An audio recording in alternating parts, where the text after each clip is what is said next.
Hello students, my self Yogendra Singh. और आज से हम हमारे फिजिक्स के फर्स्ट यूनिट का फर्स्ट चैप्टर स्थिर वैद्युत के स्टार्ट करने वाले हैं।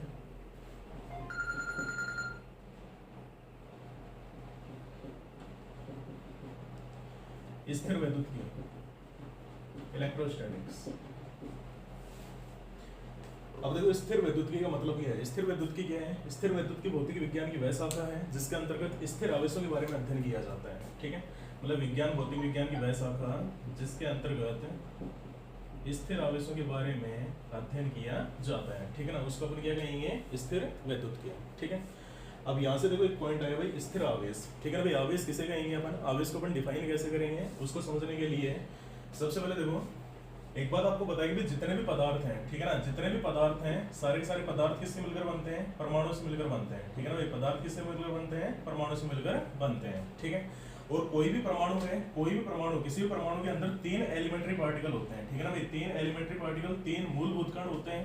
और 3 मूलभूत कण कौन कौन से हैं? पहला कण कौन सा है भाई? प्रोटॉन है। दूसरा कण कौन सा है? इलेक्ट्रॉन है। और जो तीसरा कण है वो कौन सा है? न्यूट्रॉन है। ठीक है, आपको पता है देखो, प्रोटॉन भाई, प्रोटॉन कैसा कण है? धनावेशित कण है। इलेक्ट्रॉन कैसा कण है? ऋणावेशित कण है। और जो न्यूट्रॉन है, न्यूट्रॉन कैसा कण है? उदासीन कण है। ठीक है ना भाई, न्यूट्रॉन कैसा कण है? उदासीन कण है। ठीक है, अगर हम इसके आवेश की बात करें तो भाई प्रोटॉन पर जो आवेश है, देखो charge of proton equal to कितना आएगा हमारे पास? Plus 1.6 into 10⁻⁻19 coulomb. ठीक है ना, अगर हम इलेक्ट्रॉन पर आवेश की बात करें तो charge of electron equal to कितना आएगा? -1.6 इंटू 10⁻19 कूलम। और अगर हम न्यूट्रॉन के आवेश की बात करें तो न्यूट्रॉन एक उदासीन कण है, तो न्यूट्रॉन पर आवेश कितना आएगा? 0 आएगा। आएगा कि नहीं आएगा? अब हम किसी भी परमाणु की बात करें, परमाणु का जो नाभिक है, नाभिक के अंदर देखो 2 पार्टिकल होते हैं, एक तो प्रोटॉन और दूसरा कौन सा है? न्यूट्रॉन है। जबकि जो इलेक्ट्रॉन होंगे वो परमाणु के चारों ओर एक वर्ताकार कक्षा में क्या करते हैं? परिक्रमण करते हैं। करते हैं कि नहीं करते हैं? अगर कोई भी परमाणु है, किसी भी परमाणु के नाभिक को हम किससे रिप्रेजेंट करेंगे? ZXA से। ठीक है ना भाई, नाभिक को किससे रिप्रेजेंट किया जाता है? ZXA से। Z यहाँ पर क्या है? उस परमाणु या उस नाभिक का परमाणु क्रमांक है। और जो A है, A यहाँ पर क्या? उस नाभिक की द्रव्यमान संख्या है। और जो X है, X यहाँ पर क्या है? उसका रासायनिक प्रतीक है। ठीक है, आपको बताया भी अलग अलग नाभिक का जो रासायनिक प्रतीक है वो अलग अलग होता है। ठीक है, अब कोई भी परमाणु है, किसी भी परमाणु में सामान्य अवस्था में number of proton equal to क्या होता है भाई? Number of electron. तो अपन कह सकते हैं भी परमाणु के अंदर सामान्य अवस्था में जितने प्रोटॉन होंगे उतने ही इलेक्ट्रॉन होंगे। और आपको पता है देखो, प्रोटॉन पर आवेश और जो इलेक्ट्रॉन पर आवेश है, ठीक है ना, दोनों आवेश का परिमाण समान है लेकिन दोनों की प्रकृति क्या है? विपरीत है। प्रोटॉन का आवेश कैसा है? धनात्मक है। और इलेक्ट्रॉन का आवेश कैसा होता है? ऋणात्मक होता है। तो अपन कह सकते हैं भाई परमाणु के अंदर जितने प्रोटॉन है उतने इलेक्ट्रॉन है। इसका मतलब क्या है भाई? जितना धनावेश उतना ही इसमें ऋणावेश है। तो अपन कह सकते हैं भाई सामान्य अवस्था में जो परमाणु है, ठीक है ना, सामान्य अवस्था में परमाणु कैसा रहेगा? उदासीन रहेगा। ठीक है ना, परमाणु कैसा रहेगा भाई? उदासीन रहेगा। उदासीन क्यों रहेगा? क्योंकि इसमें जितने प्रोटॉन उतने क्या इसमें इलेक्ट्रॉन है। या फिर अपन ये कह सकते हैं भाई जितना धनावेश उतने क्या इसमें ऋणावेश है। तो परमाणु के अंदर जो नेट चार्ज रहेगा उसका मान कितना रहेगा? यहाँ पर 0। और आपको पता है अगर नेट चार्ज की वैल्यू अगर 0 है तो परमाणु सामान्य अवस्था में कैसे हो गया? उदासीन हो गया। तो अपन कह सकते हैं पदार्थ भी जो सामान्य अवस्था में होते हैं वो कैसे होंगे? उदासीन होंगे। ठीक है, उसके बाद देखो एक पॉइंट आता है इसमें, घर्षण विद्युत। देखो, घर्षण विद्युत के बारे में सबसे पहले किसने बताया था भाई? थेल्स नामक वैज्ञानिक ने बताया था। ठीक है, एक लगभग 600 ईसा पूर्व है, ग्रीस का एक वैज्ञानिक था जिसका नाम क्या था? थेल्स। थेल्स ने क्या बताया? थेल्स ने बताया कि जैसे एक पदार्थ होता है भाई एम्बर, ठीक है ना, एम्बर को अगर अपन रेशम के कपड़े से रगड़ें या फिर रेशेदार कपड़ों से रगड़ें तो वो क्या करता है? कागज के छोटे छोटे टुकड़ों को अपनी ओर क्या करता है? आकर्षित करता है। ठीक है, मतलब रगड़ने से पहले वो कैसा था? उदासीन था। ठीक है ना, रगड़ने से पहले उदासीन था, लेकिन जैसे उसको रगड़ा जाता है, रगड़ने पर क्या होगा कि वो छोटे छोटे कागज के टुकड़ों या फिर अपन ये कह सकते हैं मिट्टी के कणों को अपनी ओर क्या करता है? आकर्षित करता है। इसका मतलब क्या हुआ कि भाई रगड़ने के पश्चात वो क्या करेगा? सामान्य से अलग व्यवहार प्रदर्शित करता है। ठीक है ना, और आपको बता देखो पदार्थ आवेश क्या होता है? आवेश किसी पदार्थ का वह मौलिक गुण है जिसके कारण वस्तु क्या करेगी? सामान्य से अलग व्यवहार करती है। ठीक है ना, मतलब उसी आवेश के कारण वो जो वस्तु है वो क्या करती है? सामान्य से अलग व्यवहार प्रदर्शित करती है। ठीक है ना, तो आवेश कोई भी वस्तु है, किसी वस्तु का एक ऐसा मौलिक गुण होता है जिसके कारण वस्तु सामान्य से अलग व्यवहार प्रदर्शित करती है। ठीक है ना, उसी को अपन क्या कहेंगे? आवेश। ठीक है, घर्षण विद्युत में क्या होता है कि जैसे अपन मानते हैं 2 वस्तुएं हैं, ठीक है ना, 2 वस्तुएं, पहली वस्तु कौन सी है भाई? A है, दूसरी वस्तु हम मानते हैं कौन सी है? B है। ठीक है ना भाई, सामान्य अवस्था की हम बात करें तो भाई सामान्य अवस्था में वस्तु ए कैसी है, उदासीन है, और वस्तु बी भी कैसी है, उदासीन है। ठीक है ना भाई, इस पर भी नेट चार्ज कितना है, 0 है, और इस पर भी नेट चार्ज कितना है, 0 है। क्यों? क्योंकि सामान्य अवस्था में इसमें जितने प्रोटॉन होंगे उतने क्या है, इलेक्ट्रॉन है, और यहाँ पर भी जितने प्रोटॉन है उतने क्या है, इलेक्ट्रॉन है। इसका मतलब क्या होगा कि जो कुल आवेश है, जो परिणामी आवेश है, उसकी वैल्यू 0 होगी, और वस्तु बी में भी जो परिणामी आवेश उसकी वैल्यू कितनी रहेगी, 0 रहेगी। ठीक है, लेकिन जब इन दोनों वस्तुओं को आपस में रगड़ा जाता है, ठीक है ना, रगड़ने पर क्या होगा कि एक वस्तु से इलेक्ट्रॉन बाहर निकलेगा और दूसरी वस्तु में इलेक्ट्रॉन प्रवेश करेगा। जैसे अपन मानते हैं वो ये वस्तु ए है और ये वस्तु हमारे पास क्या है, बी है, तो रगड़ने के बाद में वस्तु ए से इलेक्ट्रॉन बाहर निकलता है और वस्तु बी में इलेक्ट्रॉन प्रवेश करता है। देखो भाई, प्रारंभ में इसमें जितने प्रोटॉन थे उतने क्या थे, इसमें इलेक्ट्रॉन थे। अब यदि वस्तु ए से इलेक्ट्रॉन बाहर जाएगा तो यहाँ पर प्रोटॉन की क्या होगी, अधिकता होगी, और अगर इसमें इलेक्ट्रॉन प्रवेश करेगा तो यहाँ पर इलेक्ट्रॉन की क्या होगी, अधिकता होगी। तो अपन कह सकते हैं जिस वस्तु से इलेक्ट्रॉन बाहर निकलेगा उसकी सतह पर कौन सा आवेश उत्पन्न होगा, धनावेश उत्पन्न होगा, और जिस वस्तु में इलेक्ट्रॉन प्रवेश करेगा उसकी सतह पर समान परिमाण का ऋणावेश उत्पन्न हो जाता है। अगर यहाँ पर हमारे पास चार्ज क्या है, प्लस कैपिटल क्यू है, तो यहाँ पर चार्ज क्या आएगा, माइनस कैपिटल क्यू। ठीक है, तो ये हमारे पास जो घटना होगी, इसी घटना को अपन क्या कहेंगे भाई, घर्षण विद्युत कहते हैं। ठीक है ना, एक बात इसमें और भी ध्यान में रखनी है कि भाई इलेक्ट्रॉन हमेशा कम दृढ़ता से बंधी वस्तु से बाहर निकलता है और अधिक दृढ़ता से बंधी वस्तु में प्रवेश करता है। ठीक है ना, एक पॉइंट यहाँ पर ये भी आता है कि भाई आवेशीकरण की जो प्रक्रिया है, आवेशीकरण की प्रक्रिया के लिए उत्तरदायी कण कौन सा है, इलेक्ट्रॉन है। ठीक है ना, इलेक्ट्रॉन उत्तरदायी कण क्यों होता है, उसका मेन कारण क्या है, देखो यहाँ पर भाई नाभिक के अंदर हमारे पास क्या है, दो पार्टिकल है, एक तो प्रोटॉन है और दूसरा कौन सा है, न्यूट्रॉन है। ठीक है ना, और आपको बताया देखो नाभिक के अंदर जो नाभिकीय बल होता है उसका मान क्या रहेगा, प्रबल होता है। ठीक है, लेकिन इलेक्ट्रॉन क्या करेंगे, इलेक्ट्रॉन क्या करते हैं, नाभिक से बाहर कक्षाओं में क्या करते हैं, परिक्रमण करते हैं। और आपको बताया देखो नाभिकीय बल जो फोर्स होता है वो हमेशा, ठीक है ना, डिस्टेंस के स्क्वायर के इनवर्सली प्रोपोर्शनल होता है। इसका मतलब क्या होगा कि अगर अपन डिस्टेंस को बढ़ाएंगे फोर्स की वैल्यू क्या होगी, कम होगी, होगी कि नहीं होगी। तो हम कह सकते हैं कि इलेक्ट्रॉन नाभिक से बाहर रहेंगे। इसका मतलब क्या है कि नाभिक से इलेक्ट्रॉन की जो डिस्टेंस होती है वो अपेक्षाकृत क्या रहेगी, ज्यादा रहेगी। और आपको बताया अगर डिस्टेंस ज्यादा रहेगी तो वहां पर लगने वाले नाभिकीय बल का मान क्या हो जाएगा, दुर्बल होगा। इसी वजह से अपन कह सकते हैं कि आवेशीकरण की जो प्रक्रिया है उसके लिए, ठीक है ना भाई, इलेक्ट्रॉन कण उत्तरदायी होता है, इलेक्ट्रॉन आसानी से बाहर निकल सकता है। ठीक है ना, तो इलेक्ट्रॉन कम उत्तरदायी, अधिक उत्तरदायी होता है, और प्रोटॉन इसके लिए उत्तरदायी नहीं होता है। ठीक है,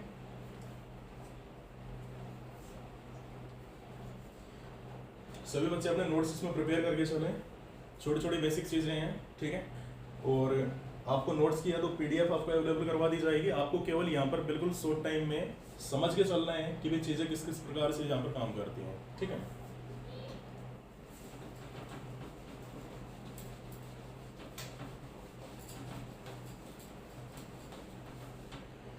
तो अभी तक देखो इस चैप्टर में हमने क्या पढ़ा कि भाई स्थिर आवेश के बारे में हमने पढ़ा। भाई आवेश का मतलब ये होता है, आवेश किसी भी वस्तु का एक ऐसा मौलिक गुण है जिसके कारण वस्तु सामान्य से अलग व्यवहार करती है। ठीक है ना भाई, ये बात किसने बताई थी, थेल्स ने बताई थी। ठीक है, थेल्स ने कैसे बताई, थेल्स ने एक पदार्थ लिया, एम्बर लिया। ठीक है ना, एम्बर को यदि अपन रेशेदार कपड़ों से रगड़ें या फिर रेशम के कपड़े से रगड़ें, ठीक है ना, तो वो क्या करता है, कागज के छोटे छोटे टुकड़ों या फिर अपन ये कह सकते हैं मिट्टी के कणों को अपनी ओर क्या कर सकता है, आकर्षित करता है। ठीक है ना, इसका मतलब क्या हुआ, भी सामान्य से अलग व्यवहार प्रदर्शित करता है। ठीक है ना, तो उसी गुण को उसने क्या नाम दे दिया, आवेश। ठीक है, और वो जो घटना है उस घटना को अपन क्या कहेंगे, घर्षण विद्युत। ठीक है ना, क्या कहेंगे अपन, घर्षण विद्युत। एक बात ये भी ध्यान रखनी है आपको कि भाई सामान्य अवस्था में जितने भी पदार्थ होते हैं वो सारे के सारे कैसे रहेंगे, उदासीन रहेंगे। उदासीन क्यों रहेंगे, क्योंकि उसमें जितने प्रोटॉन उतने क्या है, उनमें इलेक्ट्रॉन है। इसका मतलब जितना धनावेश उतने क्या है, ऋणावेश है। तो अपन कह सकते हैं पदार्थ पर जो नेट चार्ज रहेगी उसकी वैल्यू कितनी रहेगी, 0 रहेगी। ठीक है ना, तो अपन यहाँ पर एक एग्जांपल लिया हमने कि भाई दो वस्तुएं हैं, एक वस्तु ए है, दूसरी वस्तु बी है। ठीक है ना, ये भी उदासीन है, ये भी उदासीन है। कौन सी अवस्था में, सामान्य अवस्था में।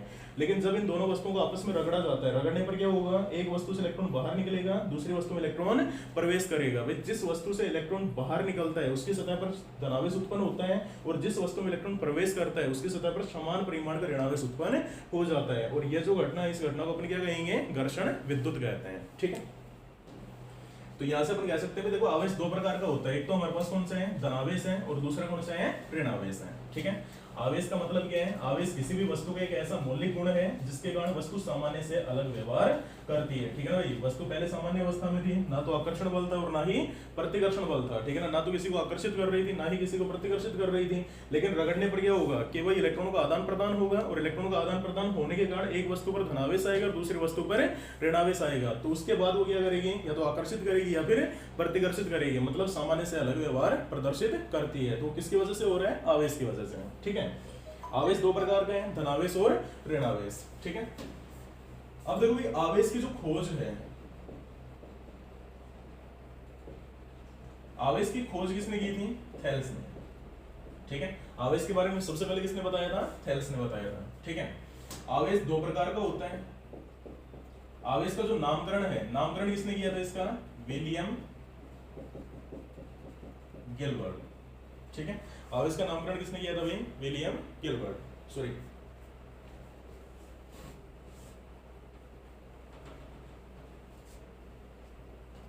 नामकरण इसका किसने किया था? विलियम गिलबर्ट ने किया था। आवेश मुख्यतः दो प्रकार का होता है। पहला कौन सा है भाई? धनावेश, और दूसरा कौन सा है? ऋणावेश। ठीक है, ये जो बात है, ये बात किसने बताई थी? Benjamin Franklin. ठीक है, बेंजामिन फ्रैंकलिन ने बताया कि आवेश दो प्रकार का होता है, धनावेश और ऋणावेश। ठीक है, अब देखो भाई आवेश के अगर फॉर्मूले की अपन बात करें, आपने देखो 10th क्लास में पढ़ा था भाई विद्युत धारा के बारे में। विद्युत धारा I बराबर क्या होता है? Q upon T। ठीक है ना भाई, आवेश प्रवाह की तरफ को अपन क्या कहेंगे? धारा। तो यहाँ से अगर अपन Q का मान निकालें, Q बराबर कितना आएगा? I गुणा T। ठीक है, I यहाँ पर क्या है? धारा है, और T यहाँ पर क्या है? समय है। या फिर अपन ये भी कह सकते हैं धारा की परिभाषा में कि भी कोई भी चालक है, किसी भी चालक में इकाई समय में जितना आवेश प्रवाहित होगा उसी को अपन क्या कहेंगे? धारा कहेंगे। तो आवेश का मान कितना आ गया यहाँ पर? Q बराबर I इंटू T।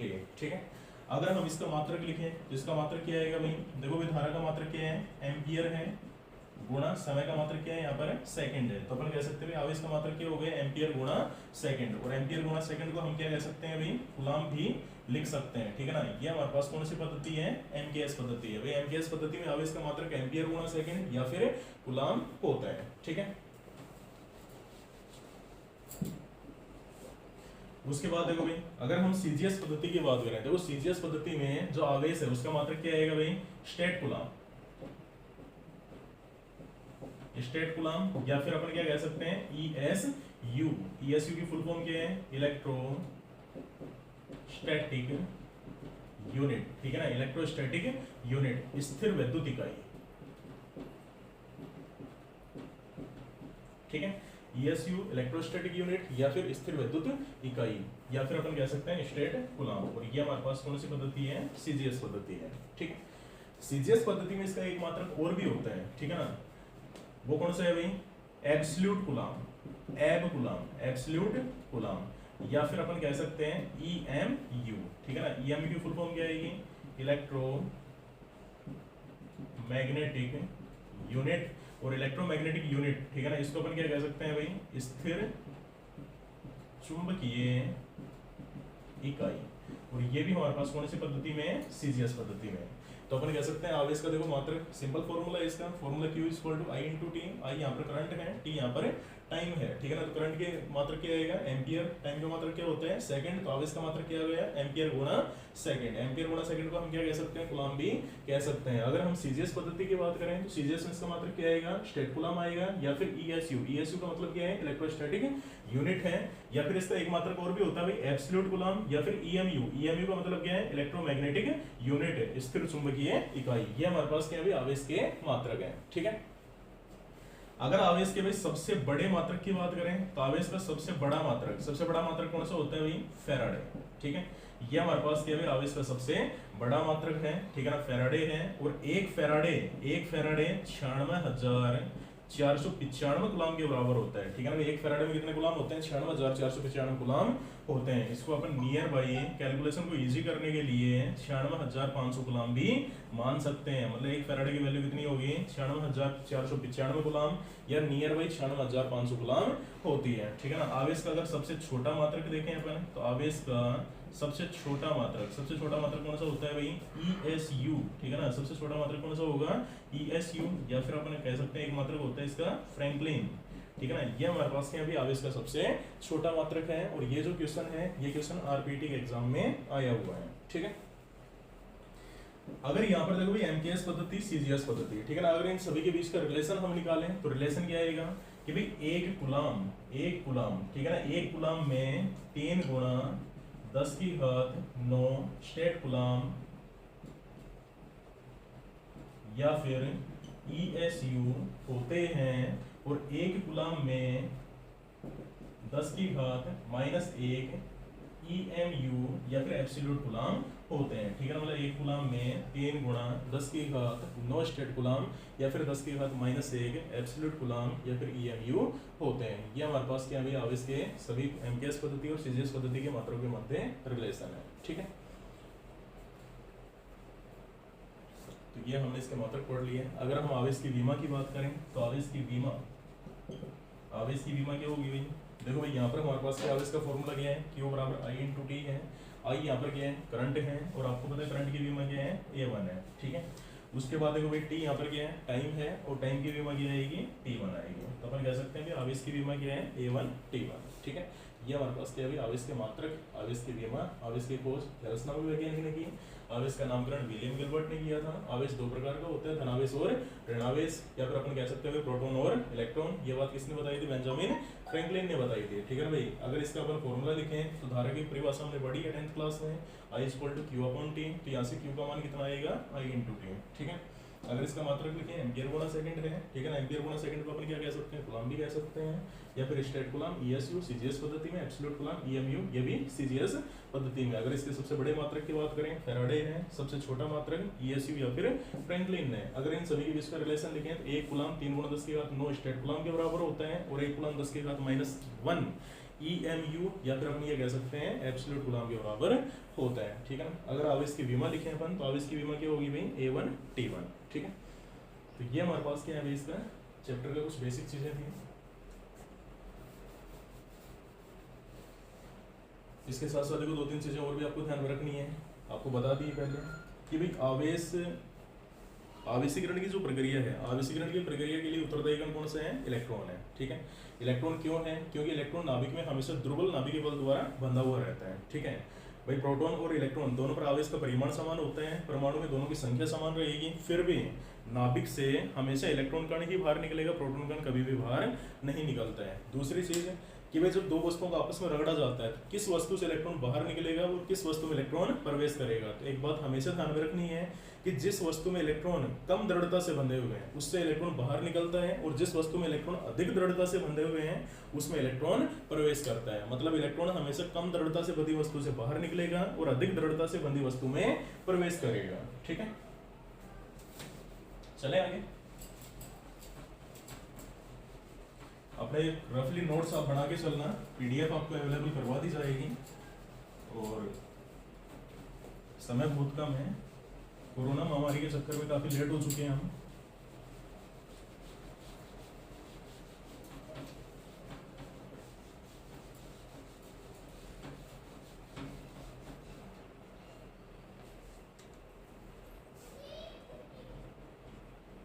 उसके बाद देखो भाई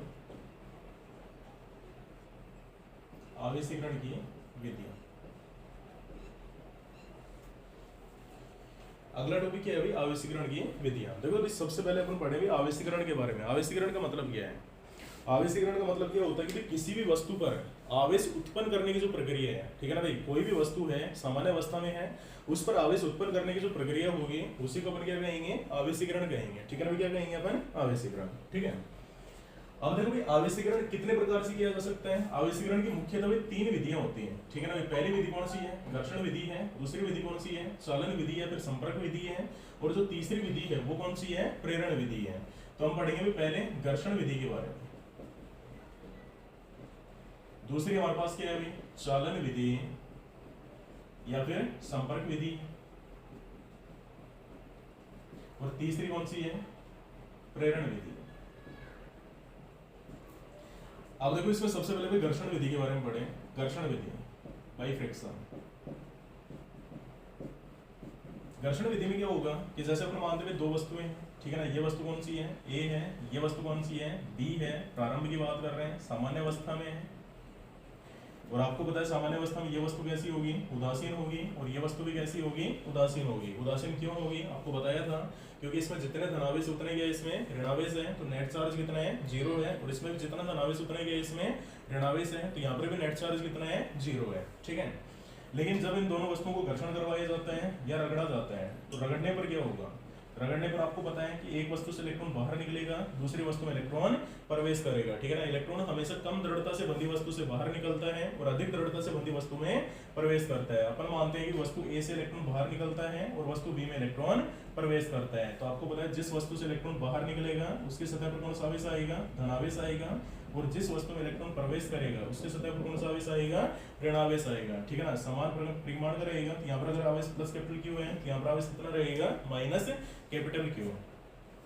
अब देखो ये घर्षण से पहले, रगड़ने से पहले ये वस्तु कैसी थी, उदासीन थी। अब इस पर आवेश कितना है, प्लस कैपिटल क्यू है, और इस पर आवेश कितना है, माइनस कैपिटल क्यू है। मतलब आवेशीकरण की ये जो विधि है, इस विधि को अपन क्या कहेंगे, घर्षण विधि, ठीक है। इसका स्टेटमेंट कैसे लिखेंगे अपन कि भाई घर्षण विधि, इस विधि में हम क्या करते हैं, दो वस्तुओं को परस्पर रगड़ा जाता है। रगड़ने पर एक वस्तु से इलेक्ट्रॉन बाहर निकलेगा, दूसरी वस्तु में इलेक्ट्रॉन प्रवेश करेगा। जिस वस्तु से इलेक्ट्रॉन बाहर निकलता है उसकी सतह पर हमेशा धनावेश उत्पन्न होगा, और जिस वस्तु में इलेक्ट्रॉन प्रवेश करेगा उसकी सतह पर हमेशा समान परिमाण का ऋणावेश उत्पन्न हो जाता है। और आवेशीकरण की ये जो विधि है इसको अपन क्या कहेंगे, घर्षण विधि कहते हैं, ठीक है। इसके देखो दो तीन बेसिक एग्जाम्पल हैं जो हमारे बुक में दे रखे हैं, तो उनको भी आपको ध्यान में रखना है। जैसे भाई कांच की छड़ है,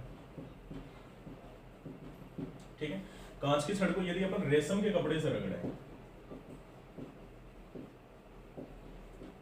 कांच की छड़ को यदि रेशम के कपड़े से रगड़ा जाए, तो कांच की छड़ को यदि रेशम के कपड़े से रगड़ा जाए तो कांच की छड़ से इलेक्ट्रॉन बाहर निकलेंगे और रेशम के कपड़े में इलेक्ट्रॉन प्रवेश करेंगे, ठीक है। आपको पता है जिस वस्तु से इलेक्ट्रॉन बाहर निकलते हैं उसकी सतह पर कौन सा आवेश आएगा, धनावेश आएगा, और जिस वस्तु में इलेक्ट्रॉन प्रवेश करते हैं उसके सतह पर कौन सा आवेश आएगा, ऋणावेश आएगा। मतलब कांच की छड़ धनावेशित हो जाती है और रेशम का कपड़ा ऋणावेशित हो जाता है, ठीक है। अगर हम सेकंड एग्जांपल की बात करें तो सेकंड एग्जांपल क्या है भाई, यदि एबोनाइट की छड़ है, ठीक है, एबोनाइट की छड़ को यदि हम बिल्ली की खाल से रगड़ें, एबोनाइट की छड़ को यदि बिल्ली की खाल से रगड़ा जाए, ठीक है ना, तो बिल्ली की खाल से इलेक्ट्रॉन बाहर निकलेंगे, एबोनाइट के छड़ के अंदर इलेक्ट्रॉन प्रवेश करेंगे, ठीक है ना भाई। जिसमें प्रवेश करते हैं उसके सतह पर कौन सा आवेश आएगा, ऋणावेश आएगा, और जिससे बाहर निकलते हैं उसके सतह पर कौन सा आवेश आएगा, धनावेश आएगा, ठीक है। इसी प्रकार से तीसरा एग्जाम्पल है, कंखे को यदि सूखे बालों से रगड़ा जाए,